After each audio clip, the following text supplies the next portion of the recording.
Come gather round the campfire and hear our ghostly tales of chilling terrors, darkest woes, and anything that goes bump in the night. So cuddle up with your best friend or dare it alone. The darkness is closing in and spirits are calling your name. This is Fireside Phantoms.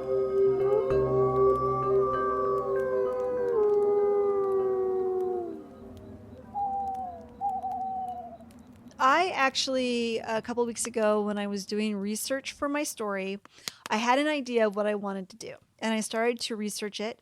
And as I got into the story, something caught my eye and it took me down an entirely different path. Rabbit holes. Love 'em. Absolutely. So instead of telling you right offhand what I'm doing, I'm going to tell you the original story that brought me to what I'm doing tonight. Okay? Excellent. Awesome. Let's do this. The story I'm going to tell you about tonight is Mercy Brown and Nellie Vaughn. In 1892, 19-year-old Mercy Brown died of consumption, aka tuberculosis. Ooh. Yes, yeah. She was the third member of her family to die of this disease, but of course they did not know that is what she had died of back then because they didn't really know what it was. Her mother, Mary Eliza, and her sister, Mary Olive, died first of it in 1886. Then in 1891, Mercy and her brother Edwin got sick. And back in those days, people did not know how disease was spread from person to person. They just simply believed that multiple family members were dying, that it must obviously be because one of said family members was returning from the grave to snuff out the others at night. That's the logical conclusion that one might make. Of course. That's why like when you'd sneeze, they'd be like, bless you. Yeah, exactly. They thought like a demon was in you or something, right? Oh, dead Uncle John's coming back for you tonight. You're totally screwed, right? So, AKA, the family had a vampire problem in the Mercy Brown household.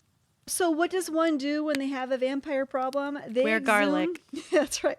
They exhume the bodies of their dead relatives to determine which of these assholes is sucking the life force out of the rest of them, causing them to get sick and die. That is how you handle a vampire problem in the late 1800s. We knew it was Uncle George. We knew it. It's so clearly the case. Most of the time, it's the uncle that did it. So when they exhumed the bodies of Mary Eliza and her daughter Mary Olive and her other daughter Mercy Brown, they found something highly unusual. Mary Eliza and Mary Olive were decomposing right on schedule, but Mercy was not. Mercy had not exhibited signs of decomposition, and she still had blood in her heart. Never mind that her mother and sister had been dead for years, and Mercy herself had only died a few months prior, plus her body had been kept in a freezing crypt above ground in the wintertime, just after her death, which would have slowed the decomposition process anyway. But of course, they did not know that back in these days. Therefore, they concluded clearly Mercy was determined to be the vampire of the family.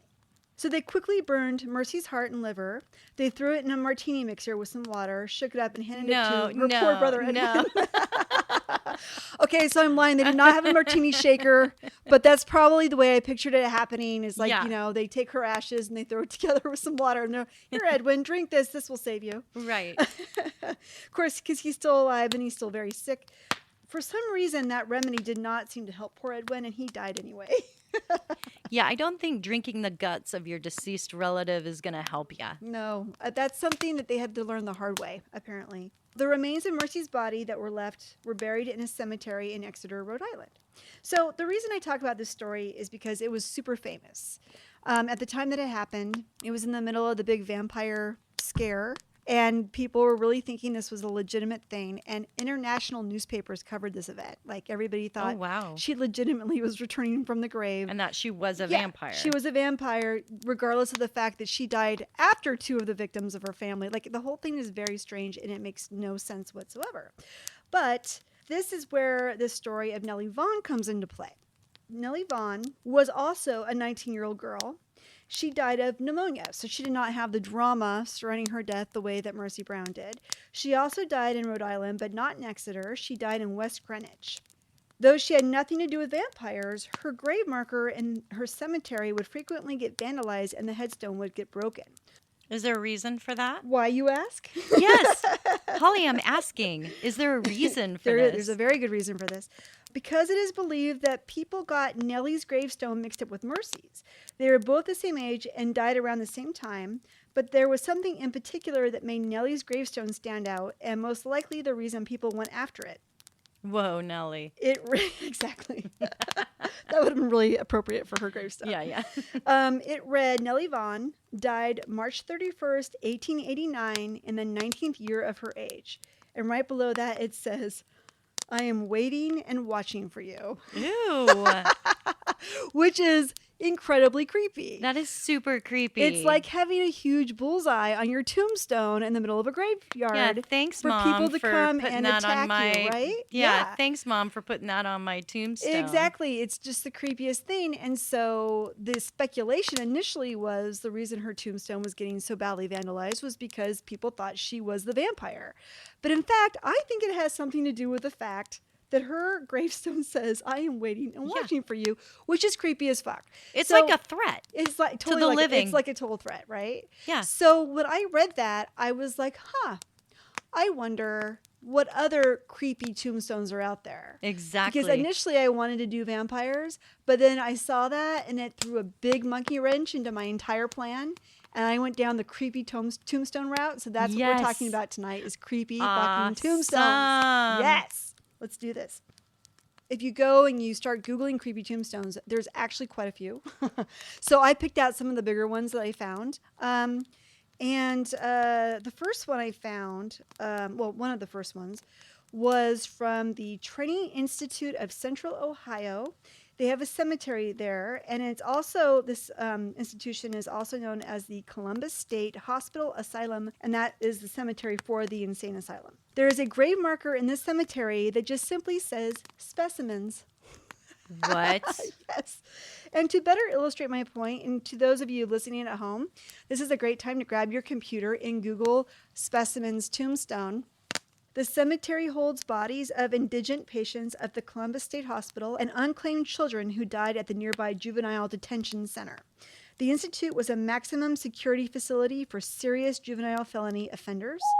The National Criminal Justice Resource Center stated that the institute was an example of an institution that imposed substantial suffering and punishment on their inmates, including rapes, severe beatings by the guards, and children who were reportedly released but in actuality died there. No one knows what lies underneath the gravestones marked specimens. It is speculated that body parts that were removed during surgery for research may be buried there, or perhaps the bodies of some of the unwanted children are there. No one knows for sure. So it sounds like, they were experimenting on these kids. That's what could be the situation. So, that really ups the creepy factor with that gravestone. And the fact that then they would label their work. We're proud of this. We're going to label it our specimens. It has to be something significant for them to even bother putting a tombstone there. Yeah. Maybe somebody had a guilty conscience. I guess. But to say specimens means it didn't really have a lot of value because you're just going to throw something on there that says specimens. It's very strange. I suppose it could have been research animals, but even then, would you get a gravestone marker for research animals? That doesn't make sense. No, you wouldn't. You would if it was your pet, right? But not a research animal. Yeah, it's just weird. I hope someday somebody... And it's not a pet cemetery. It's not a pet cemetery. I hope someday somebody in Ohio takes a shovel and breaks into that cemetery and just starts digging to see what's really under there. I'm just curious. I know. You could do it, Holly. And if you do this in Ohio, please email us at firesidephantoms@gmail.com and tell us what you found. Okay. That's right. Thank you. Because we can't travel now. Yeah, we are not going to go there on Halloween at midnight and dig up and get on a plane. Yeah, with the coronavirus lurking around every corner. No, thank you. The next gravestone marker is that of Lily E. Gray. She is buried in the Salt Lake City Cemetery. Her tombstone reads, Lily E. Gray, June 6, 1881 to November 14th, 1958, victim of the beast, 666. Ew. No. Yes. No. So creepy weird. The speculation on this one is that her husband, who ordered the tombstone, had this inscription put onto it for a variety of reasons. One reason, he did not get along with his wife's family, and they kept him from her while she was dying. So I think he's implying that the beast They took her. killed them. Maybe. He says another reason was that he suffered from a mental illness in which he claimed he had been kidnapped by Democrats. What? For 10 Yes. So clearly her husband had some mental health issues and was willing to express how he felt on her tombstone forever and ever. Amen. The dearly departed. Oh, it's so funny. Okay, so then the next tombstone is actually somewhat funny and also very twisted. It is the tombstone of Herman Harband. He had his tombstone erected at the Beth David Memorial Gardens in Hollywood, Florida. And it reads, my wife, and I swear to God, the whole tombstone has all of this on there because I can show you the photo that proves it. My wife, Eleanor Arthur of Queens, New York, lived like a princess for 20 years, traveling the world with the best of everything. When I went blind, she tried to poison me, took all of my money, all of my medication, and left me in the dark, alone and sick. It's a miracle I escaped. No. I won't see her in heaven because she's surely going to hell. He wrote like a not. That's what he Like, wrote. how expensive was this tombstone that he wrote all that on her grave? It is so epic in its revenge. It is so incredible to me. And he had it put in this Memorial Gardens. And of course, I think it's funny that it says, it's a miracle I escaped. Well, clearly you didn't. You're dead. Yeah. Obviously, she got the best of you. And She then did. she had it removed from that graveyard. She had it taken out. Oh, wow. I just thought that was so funny. It doesn't say anything about when he was born or when he died. No, they couldn't fit that on there. It's like it doesn't matter. All he cares about is that everyone knows that his wife was a biatch. Yeah, isn't that funny? Yeah. So anyway, that is the tombstone of Herman Harband. The next one is Timothy Clark Smith. In the Evergreen Cemetery in New Haven, Vermont, is where this is at. It is believed that Timothy Clark Smith suffered from, and I hope I don't butcher this, but it's taphophobia, which is the fear of being buried alive. Timothy Clark Smith was a doctor, and he died in 1893.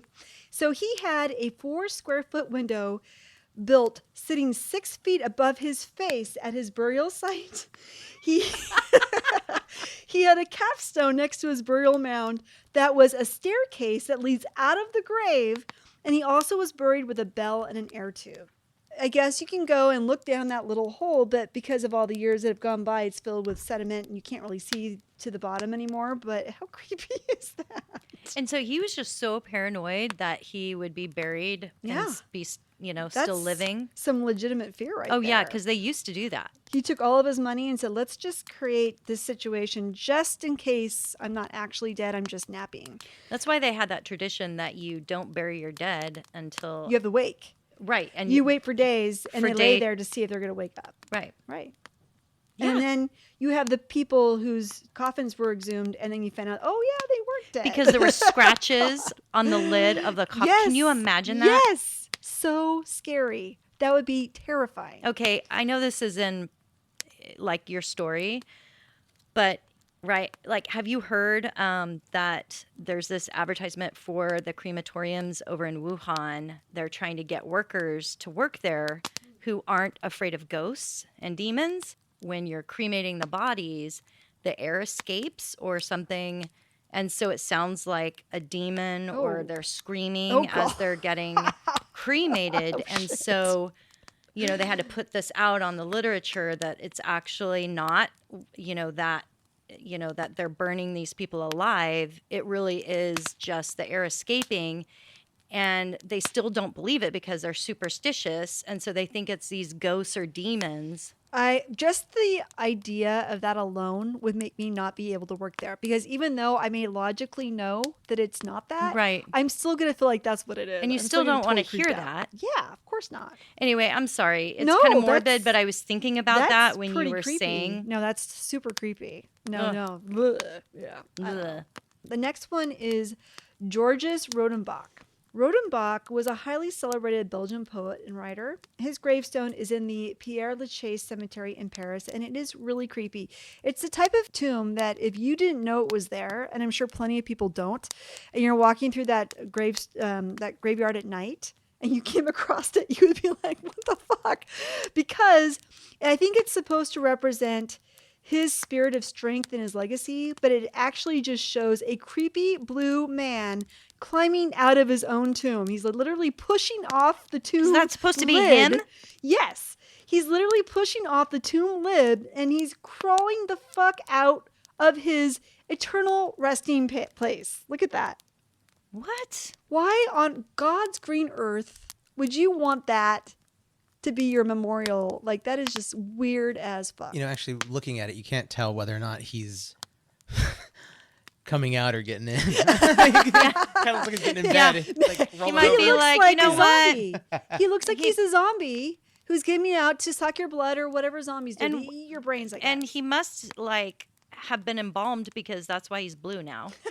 You know, the statue's Right? blue. Yeah, and he's not decomposing the way you would normally think he should. Right. But here's the other thing that's kind of interesting is that Jules Verne's grave, which is also in France, is very similar. Look at that. Oh, maybe he was a big fan of Jules Verne. Maybe. And he just wanted to, you know. Be like Jules. But here's Be the like thing. Jules. Jules is a lot more buff. So he's been working out in the He's got the afterlife chiseled because he's got a lot more, he's a little heftier muscles. than the other dude, George's. So I don't really know. He almost looks like, you know, he's Christ-like in this. But anyway, those are a couple of weird tombstones. So then here's another interesting one. I've got two left, and then we're good. This one is Mary J. McCune or Martha J. McEwen. She's buried at the Cedar City Cemetery in Utah. Her tombstone reads, it's another long one, so, you know, get comfortable. Bitten by rabid coyote, developed rabies. Developed rabies. Became violent, was smothered with feather bed. When husband returned, she and her unborn child were dead and buried. What? So she was murdered by her husband? So apparently Mary and her husband, James Farrer, got married and moved to Cedar City, Utah. James had to leave for work, so Mary's friend Margaret stayed with her while he was away. One morning, Margaret and Mary found a coyote in the chicken coop. They tried to shoo the coyote out of the coop, but it lunged at Mary and bit her on the throat. Margaret got her father, and he pulled the coyote off of Mary and killed it. They thought that Mary was going to be okay, but not soon after, she started to show signs of rabies. She became violent, and she tried to bite people. Which I didn't know was a thing if you had rabies, but apparently it is. No, you become just out of control. Yeah, crazy. Yep. So the townspeople ultimately had her strapped down to a floor so she wouldn't hurt anyone. It is not certain if she died from the rabies or, as her tombstone reads, someone smothered her with a feather bed. Like, they That have is a horrible. rabid woman. She's strapped to the floor, and they're like, you know what she needs? Let's just move the feather bed over on top of her and just forget that she's there. Eventually, she'll be quiet and she'll go to sleep, and we won't have to deal with this anymore. It's like some of these tombstones, they do the cause of death on the tombstone. Yes. It's like their official Yes. death report. And I'm glad you said that because it's the perfect segue into the last one because it is exactly what you just said. And it's done in an epic fashion. The last one is for Italiano Lacomelli, obviously an Italian boy. So Italiano was a 5-year-old boy who was living in Genova, Italy in 1925. He was living with his father because his mother had died in childbirth. One day, Italiano took his hoop, you know, those big hoops that you used to play with. He took it down to A the hula village hoop? to play. No, it was like you know those big circles and they use a stick to twirl it and they roll it down the hills, like a really old-fashioned toy. I don't know what they're actually called. I just think it's called a hoop. Sure, I don't know. We're going to call it a hoop. it works. He took his hoop down to the village to play, but he was just being a kid and he wasn't looking where he was going and he knocked into a strange man. The man did not like this apparently, so he decided to pick up little Italiano and drop him over a 15-meter wall, which is roughly 4.5 to 5 stories in American math. Wow. Yeah. That guy did not like kids. No, he did not. So the townspeople stopped the man and beat him up. Both he and Italiano were hospitalized at the same hospital. However, the man recovered from his injuries, but Italiano did not. And it was suggested that the man was showing signs of mental instability, so that may be the reason for this crime. But for whatever the reason, Italiano's father decided to pay homage to his son by creating the super creepiest tombstone that I think I've ever seen. In the monumental cemetery of Stagliano in Genova is a tomb for little Italiano. It shows a statue of a boy playing with his hoop. He has his back to the head of the tomb, but behind him are 2 creepy hands coming out from the head of the tomb towards him as if getting ready to grab him. So basically, this tomb is recreating the last moments of poor little Otanio's life. And I have that photo too. Oh, that's horrifying. Right? That's absolutely horrifying. Oh my God. Right? Yeah, that's You horrible. guys have to see these pictures. You have to look it up. You have to see them because they are I will try and post some of them. You should definitely post some. They are so weird and so creepy. Some of them are more funny than creepy. Yeah. But they all have a creep factor to them. So that Italiano Locomeli one is by far, like, to me, the grand finale of all these creepy tombstones, because why on earth would you make this living shrine to your son with his death in the background of his happiness? Yeah. Like, talk about recreating his death state. Like, it's just the weirdest thing ever. You know, people back then, I think they just had a different view of death. They like, sure did. I know my mother would keep a photo album of all the tombs of our relatives. Oh, really? And I know some people thought that was strange. And also, back in the day, when people died, they would pose them all together for a final family photograph. I know that was a thing. They would take pictures of dead people all the time. With their eyes open. Yes. Those are things that, thank God, we've moved away from. Right. Yes. But I love that story. And it's so strange, too, because I came across this funny picture of this tombstone. And I didn't know if it was real or not. I didn't research it. But it said, I told you I was sick, damn you. I saw that. I saw that when I was Did doing you my see research. that one? I sure did. I laughed told you I so was sick. hard. I laughed so hard. I was just like, that is some poor lady who nobody believed she was sick. That's And great. That's yeah. the best, like I'm going to have the last laugh situation. I told you. You didn't believe me. And Yeah. now here I am. Who's the sucker now? Oh, I guess it's still me because I'm the one that's dead. That's right. Thanks, Holly. Super Thanks, creepy. Carol. And you know what? It's unique. I think, a lot of times we hear the common ghost stories being told. Yeah. We all know, like, the big ones. And as much as I love vampires and would love to hear about that. Don't worry, that one's coming later. I do like your rabbit chase down the... I kind of thought it was really fun cool. and it was different and it wasn't something that would have occurred to me to do. But because when I looked up Nellie Vaughn's gravestone, it showed the Georges one and I was like, what the hell is that? And all of a sudden I was like finding all this other stuff and I'm like, oh, obviously the universe is directing me in a different direction. So that's what I did.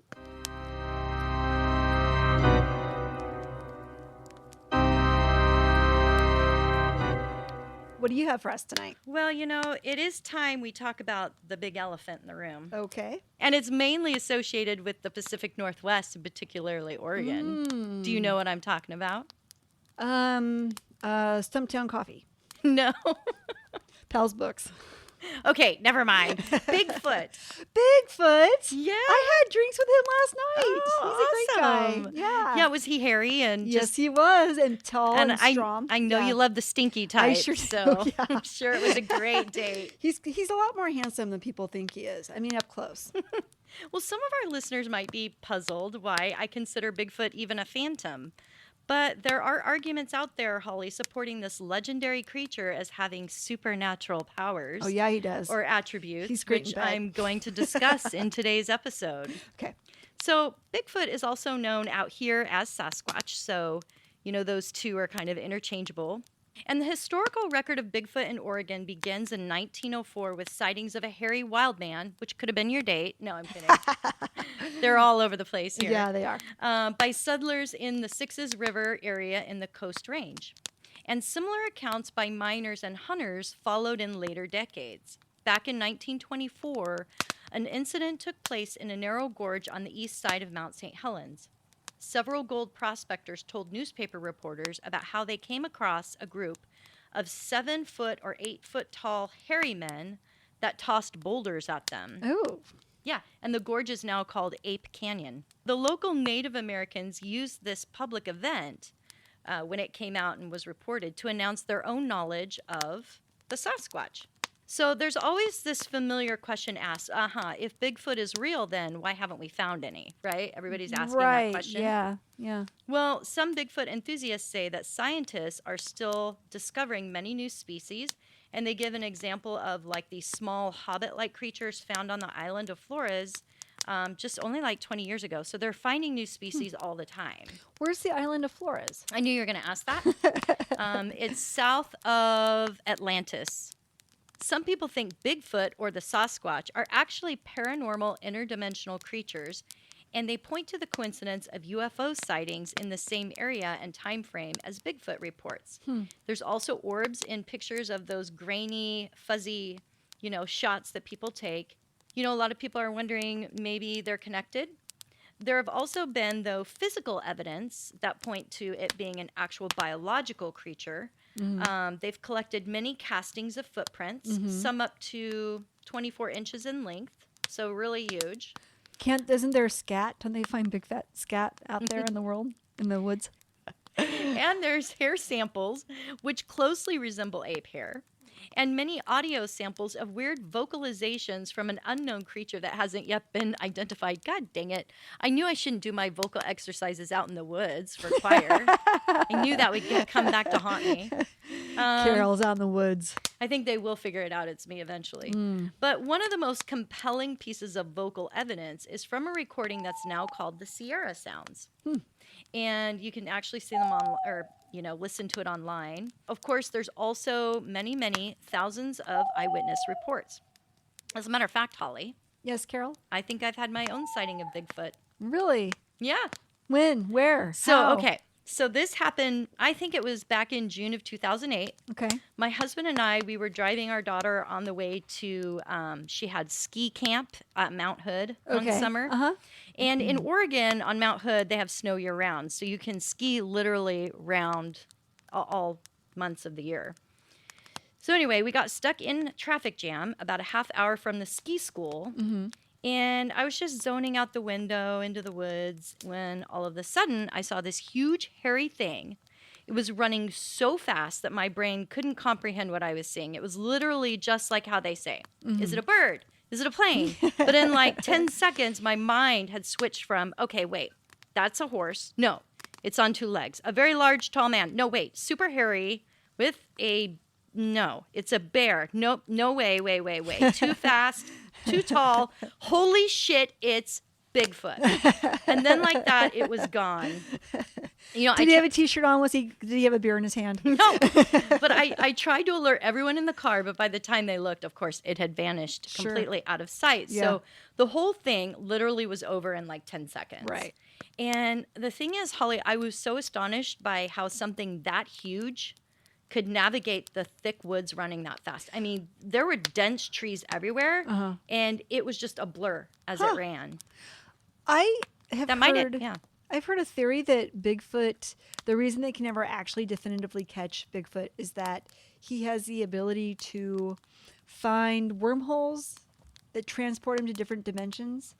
Because why haven't we been able to actually find one? Like if we have all this evidence that he exists, but not like a body, why can't we find one? I might have a couple more theories for you here later on. Let's lay them on me. But, the fact that he runs so fast might explain all the fuzzy pics, Because he's so fast that people cannot catch him. Right. He's that talented. Yeah, he's the next Olympian. We just didn't realize that. We had no idea. So the Pacific Northwest tribes say Bigfoot creatures are unable to speak human languages. They say that they use whistles, grunts, and gestures to communicate with each other. Like an ape man would. Yeah, like sounds to me like what I hear on a normal day around the Max train. So, So he is one of us. He is one of us. In some stories, the males are said to be able to mate with human women. And in some Native American stories, Bigfoot may also, they say, have supernatural powers. The ability to turn invisible, for example, and they consider them, though, also physical creatures of the forest. So not spirits or ghosts. But actual tangible creatures. That have just supernatural powers. They do say Bigfoot prefers isolation caves and forests away from human population. I do too. Yeah. So you see, Oregon and the Pacific Northwest in general would be perfect for its habitation. Other Indian tribes from outside the Northwest say they are malevolent creatures who attack humans, eat and steal children, and engage in warfare with neighboring tribes. So their interpretation is that he's just this fearsome creature. And Coin News recently reported that a ridiculous number of people in Oregon go missing every year. Oh, really? There are hundreds of people reported, many of them children, and most are never solved. What? So have you heard of the missing 411, Holly? Yeah, I sure have. So supposedly it is of all these unusual reports of missing people, especially children, happening in our national forests. Well, that's Anyhow. disturbing. My goodness. Yeah, author David Paulides, and I don't know if I'm pronouncing his last name right, but he has been researching this phenomenon and has researched and listed all these incidents in several books. He's dedicated to proving the existence of Bigfoot, who he thinks might be responsible for all these disappearances. So he thinks Bigfoot's out there doing this? He does. That's one theory he thinks. Huh. The author has mapped out more than 30 clusters in forests and national parks where these disappearances happen, and coincidentally, Holly, a lot are where Bigfoot sightings are reported. So it makes you wonder. So we should put this on the website so people know where not to go when they're out in the forest. And also not where to camp, because that would kind of put a big damper on your day if you thought, you're sitting around the fire, roasting a marshmallow and and you can't come back to eat it. You just get snatched Bigfoot up. is like, I want one of those. And you're like, That's oh my right. God, you're Bigfoot. And he's like, oh my God, you're dead. Yes. That's right. Yes. And your camping experience goes to hell. Yeah, that would be terrifying. I wouldn't like that at all. And I want a s'more, which I can certainly make in the comfort of my own home. So why wouldn't I do that? You could do that. It's low risk. We have reenacted everything we need right here. Yeah, including the lights with the flashlights and everything. Yeah. It can we just happen. need to make a fire right here in the middle of Josh's living room. Josh, do you have marshmallows and graham crackers and chocolate? I found a good story to share with you. Oh, good. And this was on the Pacific Crest Trail back, it was a while ago, back on November 1st of 1978. PCT in the house. This guy, Larry, recalls hiking with his friend and having a creeped out feeling of being watched. He said they stumbled upon an area that looked like a bed down area for deer. And there were hundreds of pulled up young fern shoots spread across the area, as well as dozens of small piles of a green gelatin matter that had strands of darker greens running through them. That's weird. It's like my spinach shakes in the morning, it sounds like. Or maybe that's your scat. Maybe that's scat. I don't think the Bigfoot scat is supposed to be green. With veins of things running through it. Well, I love his description of it. The smell was so powerful, he states, it nearly knocked him off his feet. And this is his quote. The smell was like a wet, dirty dog that had just rolled in cow shit and rotting garbage and was sitting on my face. It seemed to permeate off the ground like a sulfuric gas. Oh my God. Well, he probably just ran into a hot spring or something. Yeah. Anyway, I guess this is a very common report that, he smells awful. These Bigfoot, creatures just are very stinky. He bathes in the lakes a lot, though, for cleanliness. Yeah. Yeah, that's what I hear. Well, he and the bandage man may be friends. Yeah, we don't they might know. They be. both stink. Yeah. Anyway, he said they were frozen in fear when they heard the snapping, cracking noise from the thick surrounding trees. So they started to hike out of there as quick as they could. Crack, crack. And he said after a good hour of hearing it following them, they tried to slow down their pace, but then when they slowed down, the creatures would slow down. So they definitely felt like there was more than one creature following them, but they couldn't see them. So they thought it was a pack of Bigfoots. Yeah, more than one. So they said that... A murder? Is that a murder of Bigfoots? I don't know. There was a part, he said, where the trail widened for a bit, and it came up alongside of us. So he said when he went to go look over to him, all he saw was the head and shoulders of the creature, and it appeared to him to be about 2 or 3 feet above the tops of the tree stumps. And he realized, okay, it's starting to get dark. We have nowhere to run, nowhere to hide. And as far as he knew, the closest road or house was still 15 miles away. Oh, great. So that's when, at that moment, where you just are like, oh, shit. I'm going to die But now. this guy clearly thinks he's a hero because he says, I transcended my fear and began to look for a flat place to pitch my tent. Now, I could say something right here, but I won't. I'll refrain I myself. bet you his tent was already pitched. That's just my thought. Look, he was with a female friend. There so. you go. Anyway, sorry, Larry. Josh, take that out. Sorry, Larry. Back to the story. Luckily, he said, we found a place just big enough to camp. Without saying any words, we put it up and quickly got inside. We'd barely spoken since the ordeal began. And then our eyes locked, and she reached for me. And we forgot just, all about Bigfoot outside. Yes, and we just laid there side by side. Naked. Wondering who was going to make the first move. Wait, what podcast are we doing? I forgot. So we just laid there side by side, both white as ghosts, with our eyes bugging out in complete silence. I'm trying to visualize this. The terror, right? Anyway, the silence... I'm trying to visualize it too, just the other part, not the silence was soon broken by approaching footsteps. As it approached closer and closer, I started to experience a phenomena that I had felt earlier. Whenever the creature had gotten close, it was as if a laser beam was being fired through my body, coming through the creature and passing through me. Well, that's weird. Yeah. He said the creatures kept circling the tent and the pulsing beam would intensify and felt like a bass drum sensation passing through our bodies. We both just laid there all night long, petrified of what would happen next. That sounds like alien shit. Doesn't it? Yeah, it does. Yeah, so I'm getting more into some theories. So after about 10 hours or so, as dawn approached, we could tell that the creatures were becoming more distant. So we quickly packed up and got gone out of their home. So now, Holly, so there's also a group of people out there that think Bigfoot's behavior actually represents a demon instead. Because there's a number of reports where people have said they've shot at Bigfoot with rifles to no avail. And you know that when you shoot with a rifle, it just is so powerful, it blows a hole in anything, right? Yeah. So one lady fired a shotgun point blank into the chest of one, and it disappeared right in front of her in a blinding flash of light. So she just saw him like disappear. He just poof, gone. Yep. Yeah. Yeah. Maybe they're a projection of something. So Bigfoot researchers report also that Bigfoot has this tendency for communicating with wood knocking and rock throwing. And this is I communicate that way too. and boulder throwing, which is the exact same phenomenon that we see in haunted houses. Oh, you know, where spirits are throwing boulders and knocking. If you're a boy, give me one knock. If you're a girl, give me two. Right. Yeah, yeah. And demon spirits, you know, they levitate things, and some say they think Bigfoot has communicated through telepathic thoughts. And he instills fear. He has a horrible odor that demons have. Yeah. Something that is, you know, also of interest is that dogs are terrified of them. Yep. And he has an unholy interest in women and children, supposedly. Well, I'm sold. He's clearly evil. He's a clearly evil entity. So have you heard of the Nephilim? No.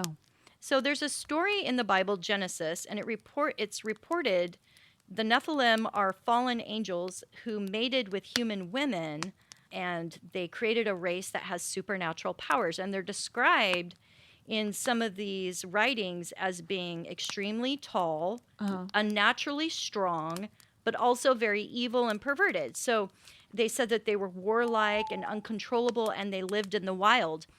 Actually, according to Jewish apocryphal writings, they also had a propensity for sex with animals. So you're saying that Bigfoot is like a sex predator, essentially, is what you're saying. He's like my creepy uncle or something like that. Or your cousin Harry. My cousin Harry. So, you know, I never ever thought Bigfoot to be anything other than perhaps a lost ape from the zoo or something like that, you know. But after my experience, I can honestly say there is nothing that can run like that through a forest that's that big and gracefully navigate through everything. It's just not possible. I ran across another account from a Charles Gallup who posted his encounter with Bigfoot, and he was only about 15 at the time, but I really like his story because his sighting also took place east of Mount Hood, just off Highway 30.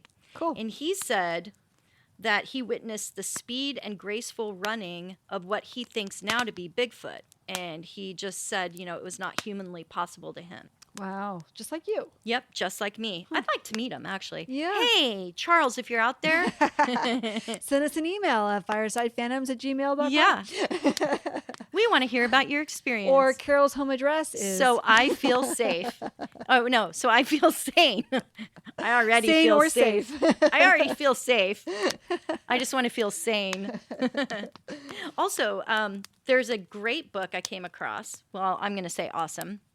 Written by Joe Beelart called The Oregon Bigfoot Highway. Oh, cool. And no, I haven't read it, but I know it's awesome. Do you know why?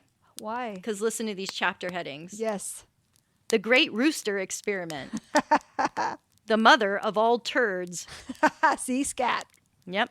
24 empty camera clicks. The Exploded Outhouse. Okay. Running naked in wildfire smoke. Uh-huh. Bigfoot watches a tire change. Okay. And Rock Market licked rocks and Mr. Grumpy. We got to get that guy on. And then, of course, the guy who wrote The Haunted Vagina. And we got to start our book club with all this interesting information. So if you're ever out in Oregon, we can't promise you'll see Bigfoot, but you can come to the annual Sasquatch Music Festival Yes, because you you'll can. see some hairy men there and it'll be fun.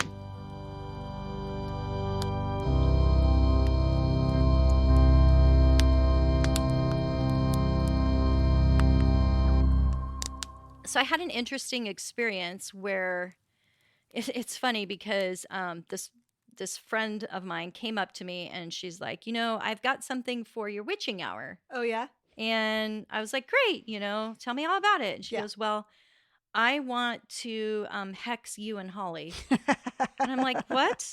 And she goes, yeah, I'm hexing both of you on the witching hour. And I said, I don't think that's how this is supposed to work. No, we're not the ones to be hexed. Wait, yeah. Yeah, that's And bullshit. why would you want to hex us? We are amazing people, We're you your guys. friends. We bring you the best, scariest stories you could ever wish to hear. Exactly. Well, she said she made the mistake of going to our website Uh-huh. and looking at Robert the Doll. Oh. And she said ever since, her life has been just Turn to hell. drama. She says nonstop drama.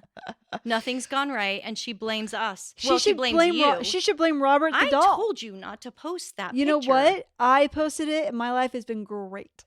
All right. Well, anyway, we're sorry, and please She don't needs hex to write a letter us. to Robert the doll saying she's sorry she looked at the photo.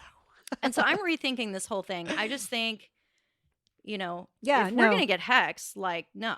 No, No, I don't want to so- be hexed. So, guys, Hex other forget it. people, don't We're hex done. us. We're done with this. We're done. Bye-bye. The last one is for Italiano Lacomelli, obviously an Italian boy. He was a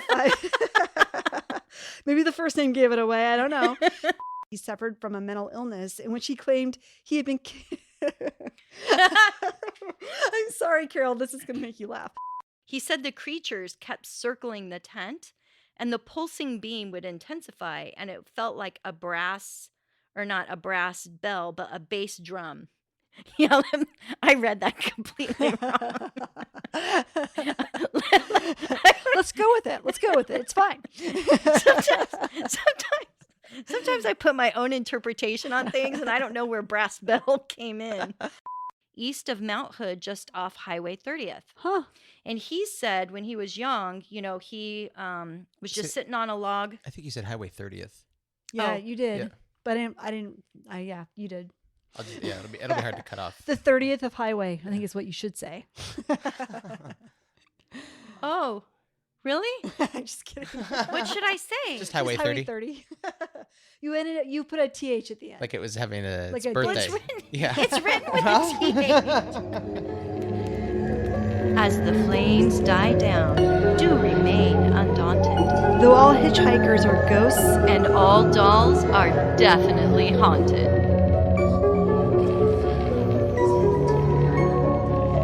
hey guys, be sure to follow us on Instagram. Our handle is @FiresidePhantoms. If you have a spooky story you would like to share with us, send it to firesidephantoms@gmail.com and you may hear it on a future episode.